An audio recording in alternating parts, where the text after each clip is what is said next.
Comment la fête de Noël a-t-elle commencé? Noël est sans aucun doute l'une des célébrations les plus chaudes de l'année, à travers le monde entier. Les chrétiens y participent également en pensant que c'est pour célébrer la naissance de Jésus-Christ. Cependant, lorsque nous remontons dans l'histoire, nous constatons que cette célébration a une origine plutôt différente.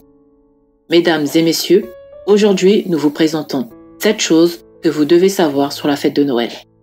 Avant de commencer, si vous êtes nouveau sur la chaîne Jésus-Christ Sauve TV, abonnez-vous et activez la cloche de notification pour ne rater aucune de nos prochaines vidéos.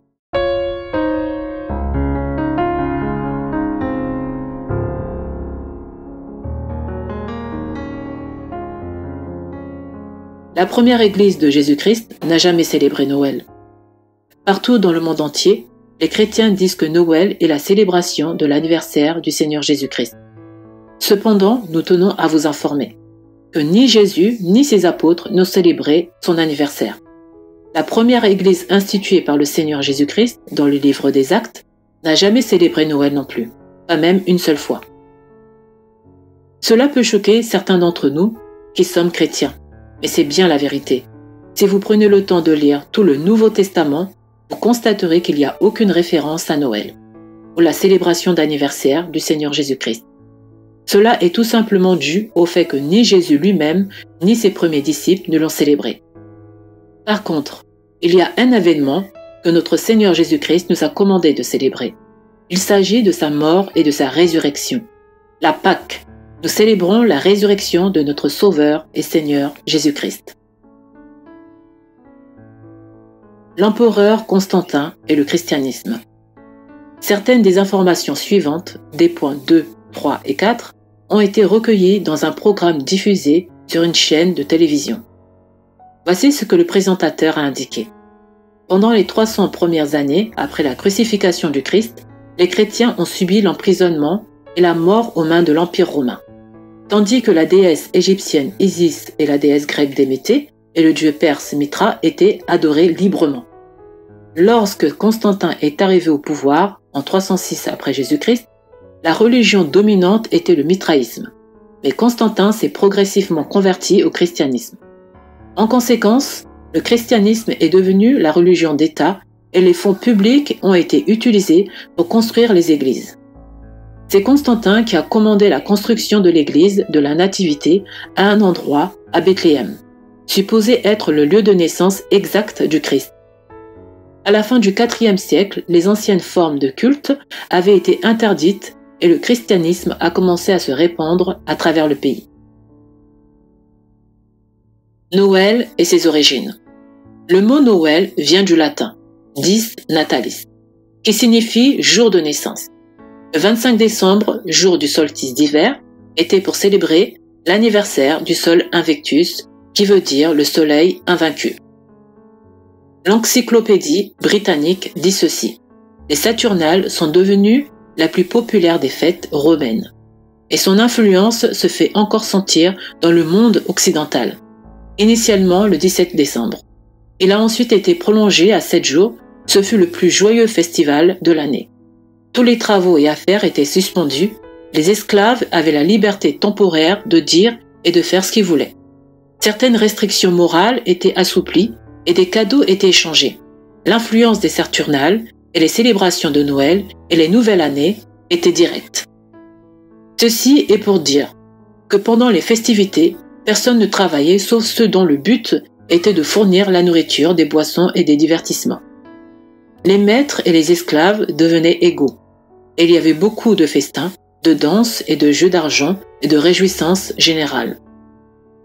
Des bougies étaient utilisées comme décoration pour effrayer l'obscurité et célébrer le soleil et la lumière. Un autre rituel reconnaissable était le don de cadeaux, qui était fait en l'honneur de la déesse de la végétation Trénia. Les gens pensaient qu'en période d'obscurité et d'hiver, il était important d'honorer quelqu'un qui avait contribué à la récolte. Au début, les produits et les pâtisseries étaient échangés, mais avec le temps, les cadeaux non comestibles sont devenus à la mode. Aussi choquant que cela puisse paraître, la fête de Noël est sortie d'une célébration païenne. L'une des fêtes célébrées dans tout l'Empire romain était les Saturnales, en l'honneur d'un dieu de l'agriculture qui s'appelait Saturne. Un mélange du païen et du christianisme. Après que Constantin eut fait du christianisme la religion de l'Empire romain, certains éléments de leur ancienne tradition ont été fusionnés avec la nouvelle religion. Le christianisme était la religion qui prévalait dans le monde romain. Elle satisfait le besoin impulsif de l'empereur Constantin de soutien divin et à partir de 312 après Jésus-Christ, par un processus complexe et graduel, elle devient la religion officielle de l'Empire.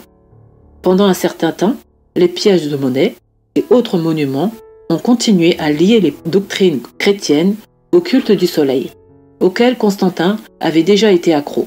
Mais même lorsque cette phase a pris fin, le paganisme romain a continué d'exercer d'autres influences permanentes, grandes et petites.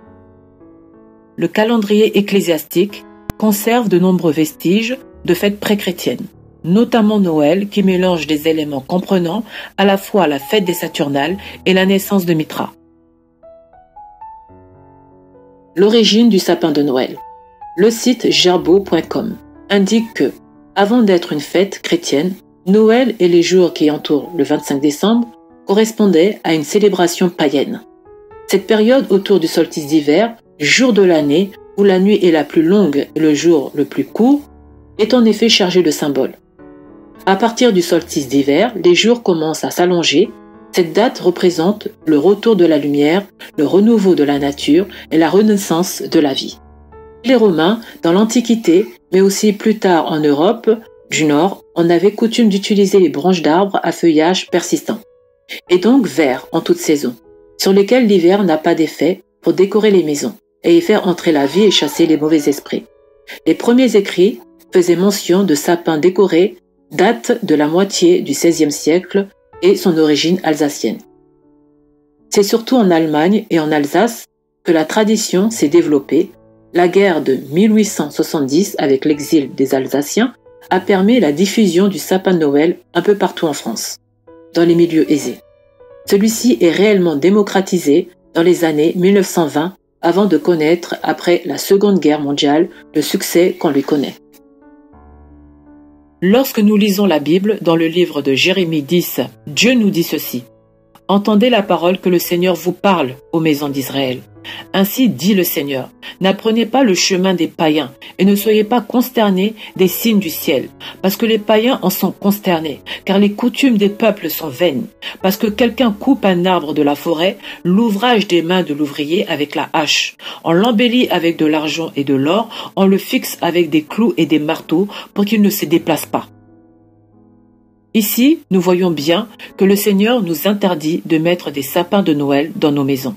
Cette pratique a été pratiquée par d'anciens païens et s'est poursuivie jusqu'à ce qu'elle atteigne nos générations.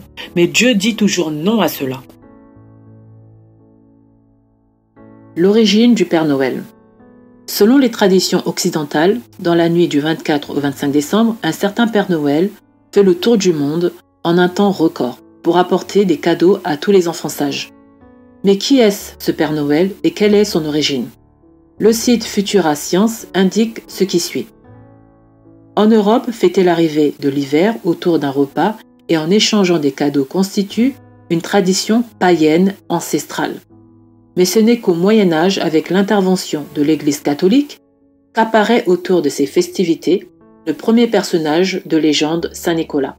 Ce que l'on sait assurément, c'est que l'homme a vraiment vu le jour dans l'actuelle Turquie vers l'an 270 et par la suite est devenu évêque. On lui attribue aussi plusieurs miracles qui lui ont valu d'être canonisé.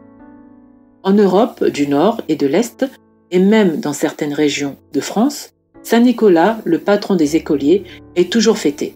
Ce dernier se charge immuablement le 6 décembre de récompenser les enfants sages avec des friandises et des jouets. Sa longue barbe blanche rappelle un peu celle du Père Noël. Mais son habit traditionnel mauve et l'âne sur le dos, duquel il se déplace, détonne un peu. Pour en arriver au Père Noël, que nous connaissons aujourd'hui, il aura fallu encore quelques étapes. D'abord, la réforme protestante du XVIe siècle, qui mit fin à la fête de la Saint-Nicolas. Sauf aux Pays-Bas, qui le transforme alors en un personnage semi-laïque, Sinterklaas. Lorsque les Hollandais immigrent vers les États-Unis, ils l'emportent dans leurs valises. De l'autre côté de l'Atlantique, la date de la distribution des cadeaux glisse peu à peu vers le 25 décembre.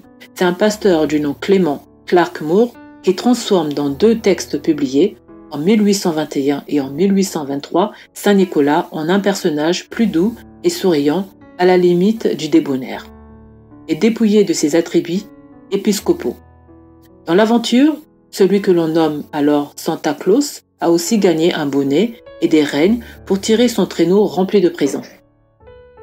Enfin, c'est aux illustrateurs de presse, John Tenniel et Thomas Nast, que l'on doit l'idée que l'on se fait aujourd'hui de l'allure du Père Noël. Un vieillard bedonnant, vêtu d'un costume bordé de fourrure blanche, est retenu par un large ceinturon de cuir.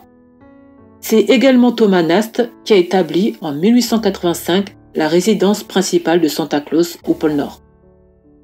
Contrairement à ce que véhiculent ceux qui déplorent la tournure mercantile de la fête de Noël, le Père Noël ne doit donc pas son image à Coca-Cola.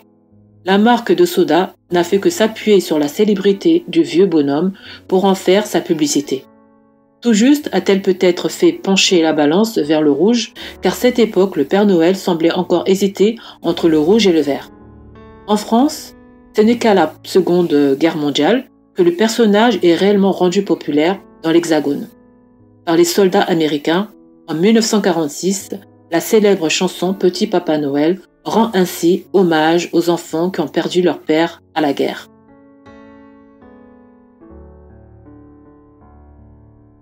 Célébrer Noël était autrefois illégal aux États-Unis. Selon les informations recueillies sur d'autres sites, lorsque les puritains se sont installés à Boston, les célébrations de Noël a été interdite.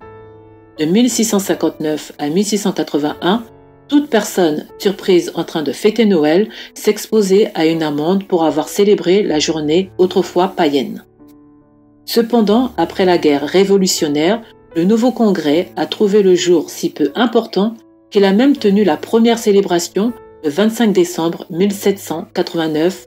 Noël n'a pas été proclamé jour férié fédéral pendant près d'un autre siècle. En conclusion, nous espérons que cette information aura bien clarifié les origines de cette célébration, que nous vous rappelons n'a vraiment rien à voir avec la naissance de Jésus-Christ. Il est très important de noter, encore une fois, que cette tradition existait bien avant l'arrivée de Jésus-Christ. Jésus-Christ ne veut surtout pas que nous l'adorons comme les païens adorent leur faux dieu. Voici ce qu'il nous dit dans ce passage de la Bible. Deutéronome 12, 30, 31. Prends garde à toi, de peur que tu ne sois pris au piège après elles, après qu'elles auront été détruites de devant de toi, et que tu ne cherches leur Dieu en disant « Comment ces nations servaient-elles leur Dieu? Ainsi ferai-je aussi. » Tu ne feras pas ainsi au Seigneur ton Dieu, car ils ont fait à leur Dieu tout ce qui est en abomination au Seigneur, et qu'il est, car même ils ont brûlé au feu leurs fils et leurs filles à leur Dieu. Nous invitons chacun à prendre un moment pour évaluer cette information de manière personnelle et agir en conséquence.